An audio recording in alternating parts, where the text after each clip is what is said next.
Hello, everyone. We are continuing with our auditions for the Carnegie Weill Recital Hall Gala concert, which is scheduled for November 21st. And now we're going to be welcoming on stage Ting-Yu Liu. She's a pianist and the age group for professional musicians participating in this auditions. Now, Ting-Yu Liu, the stage is all yours. Best of luck.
Bravo, bravo.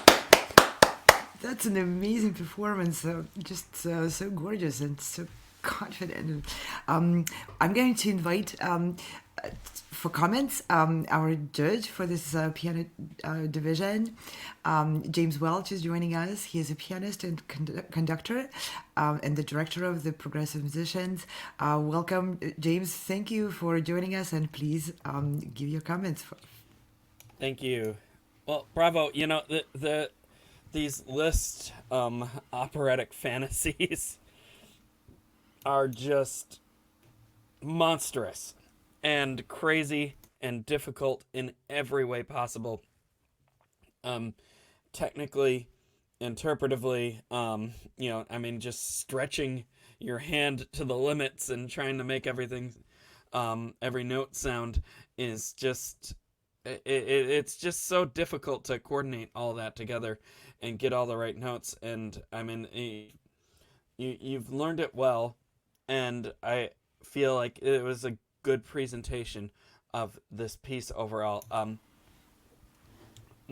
The difficulty with this piece is trying to capture both the spirit of the opera and the characters while also trying to capture the spirit and the interpretations of the fantasy portion that Liszt added. Because I think Liszt, someone had said somewhere that Liszt used to like to take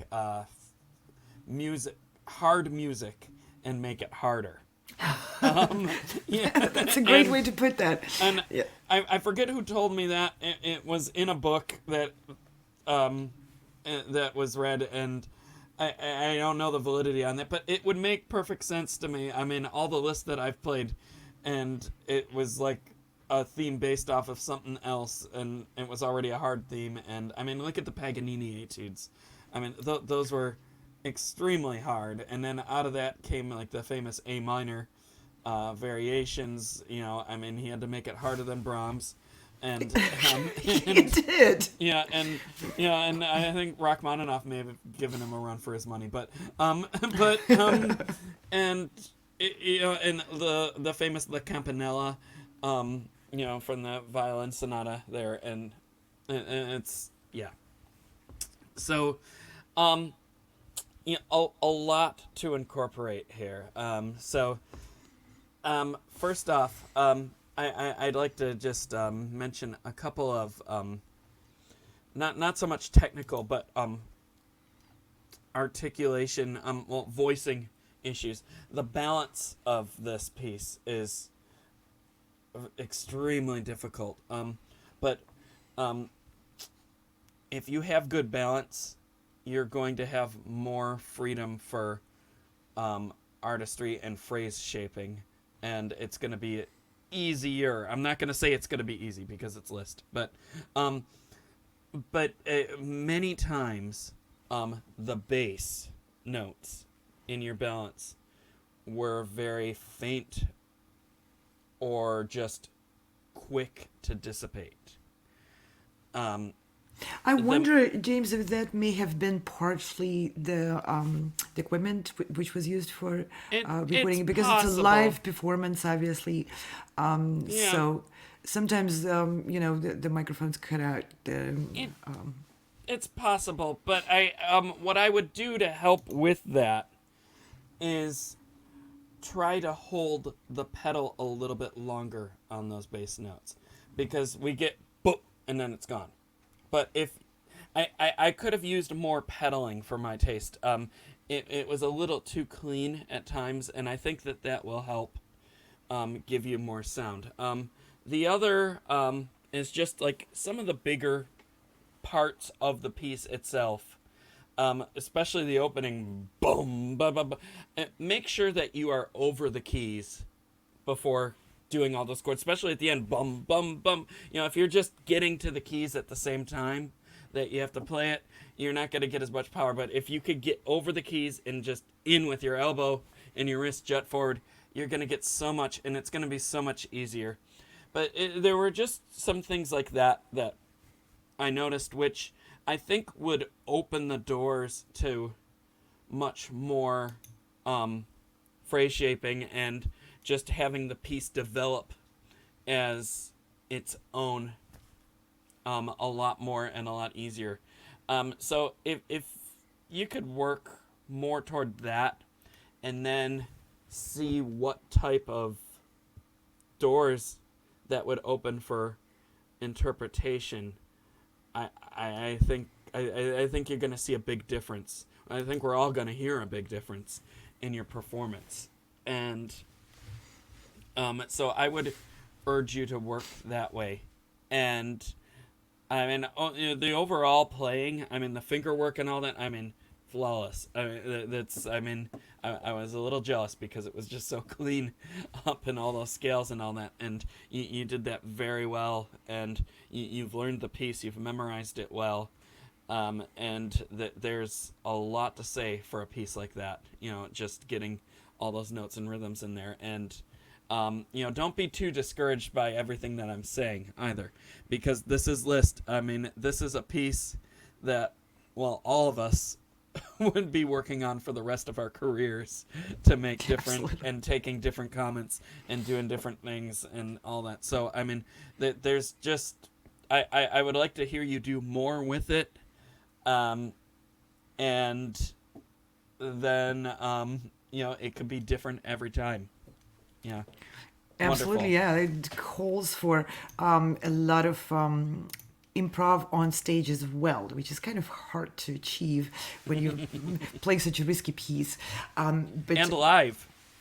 exactly, It's a lot of pressure. Yeah. it's a lot of pressure. But I just wanted to echo what James was saying about bringing out the polyphony, just basically like place each range in its own realm, the bass, the middle voices, and the upper voices, and see if you can maintain that vertical structure through playing the horizontal lines.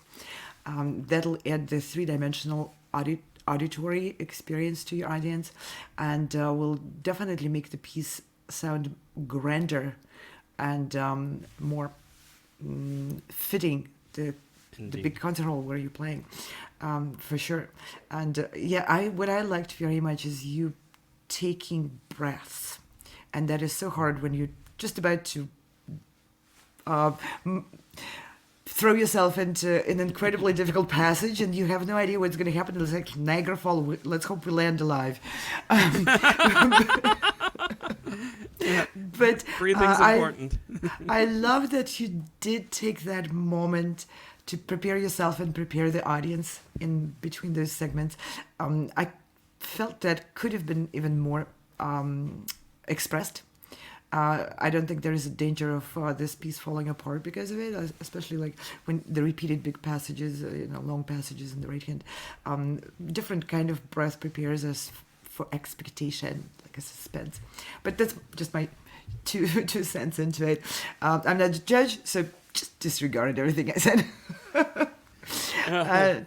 No, it's good stuff. And for 2 cents, I mean, we're all about getting a lot out of our cents here. That's right. I mean, so Okay. take it. Yep, take it, and looking forward to hearing you in the second tier. And I want to thank James very much for joining us and for Thank you. sharing their expertise with the auditionee for these Carnegie Weill Recital Hall Gala auditions. And with this, I would like to also thank our crew of producers. They are just absolute magicians. Here is the Virtual Concert Halls team. Thank you guys very much for preparing all these programs and providing your extraordinary technical support to all of us. And with that, we're going to be saying goodbye for now. Bye. Bye. Thanks, everybody. Thanks, everyone.